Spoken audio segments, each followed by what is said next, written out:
ہم جنگل میں دیکھتے ہیں کہ جانور جو طاقتور ہیں وہ کمزور جانوروں کو کھا جاتے ہیں۔ اسی طرح ہم انسانوں میں دیکھتے ہیں کہ جو طاقتور ہوتا ہے وہ اپنے سے نچلے درجے کے لوگوں کو اپنے نیچے دبا کے رکھتا ہے، ان پہ ظلم کرتا ہے۔ تو یہ سب دیکھنے کے بعد یہ محسوس ہوتا ہے کہ دنیا میں کوئی قانون نہیں ہے، بس جیسے جو چیزیں بن گئی ہیں اسی طرح چل رہی ہیں۔ جو زیادہ طاقتور ہوتا ہے وہ زیادہ سروائیو کرتا ہے، اور جو کم طاقتور ہوتا ہے وہ ظلم کا شکار رہتا ہے۔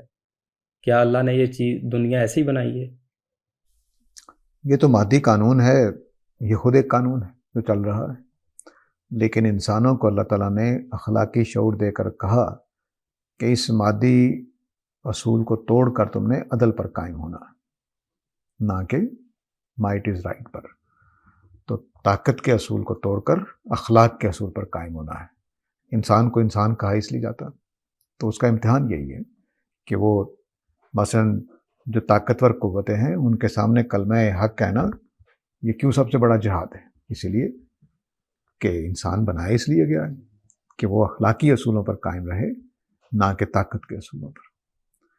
البتہ یہ کہ دنیا میں نہیں ہو رہا، تو یہ انسانوں کی بدقسمتی ہے کہ انہوں نے اس کو نہیں اپنایا۔